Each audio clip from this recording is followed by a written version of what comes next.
Bayangin, kamu punya akses legal untuk mengelola hutan, bukan untuk dirusak, tapi untuk jadi sumber penghidupan yang nyata dan berkelanjutan. Nah, itulah inti dari yang namanya perhutanan sosial. Dan di sini kita bakal ngebahas 3 hal yang penting yang sering luput dari perhatian soal pendampingan, gimana cara mengukur keberhasilannya, dan tantangan apa aja yang masih jadi kendala di lapangan. Secara sederhana, perhutanan sosial adalah sistem pengelolaan hutan lestari, baik di kawasan hutan negara maupun hutan adat, di mana masyarakat lokal jadi pelaku utamanya.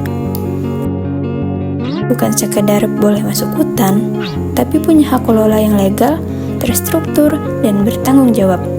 Di Indonesia sendiri, ada 5 skema resmi yang diakui pemerintah: hutan desa, hutan kemasyarakatan, hutan tanaman rakyat, kemitraan kehutanan, dan hutan adat.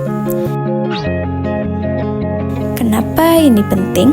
Karena program ini dirancang untuk menjawab 3 masalah besar sekaligus: kemiskinan masyarakat sekitar hutan, konflik lahan yang tak kunjung selesai, dan kerusakan hutan yang terus terjadi. Jadi, bukan hanya soal lingkungan loh, ini soal keadilan dan kesejahteraan. Sekarang pertanyaannya, dikasih izin saja cukup? Ternyata enggak. Disinilah peran pendampingan jadi sangat krusial. Pendampingan bukan hanya cara pengajar teknis, mereka adalah fasilitator, mediator, motivator, bahkan advokator yang memperjuangkan hak masyarakat. Ada satu contoh menarik seperti kelompok hutan desa yang awalnya cuma nebas madu secara tradisional.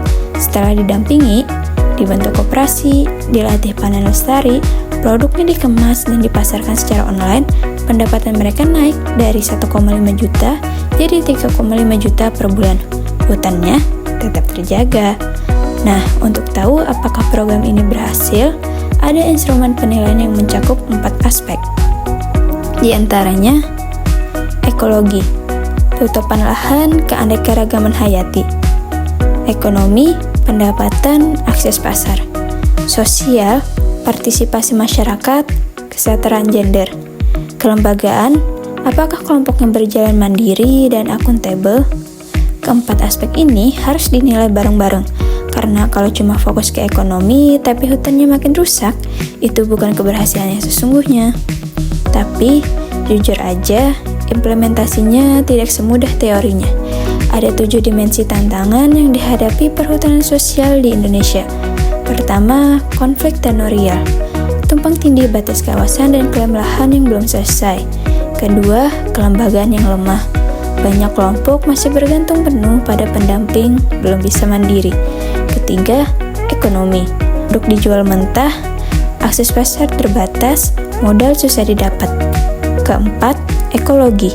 Ancaman illegal logging dan perubahan iklim yang makin terasa. Kelima, birokrasi yang rumit.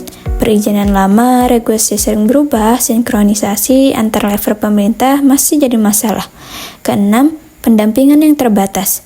Jumlah pendamping tidak sebanding dengan luasnya wilayah dampingan. Dan ketujuh, literasi digital yang rendah. Padahal pemasaran online dan monitoring berbasis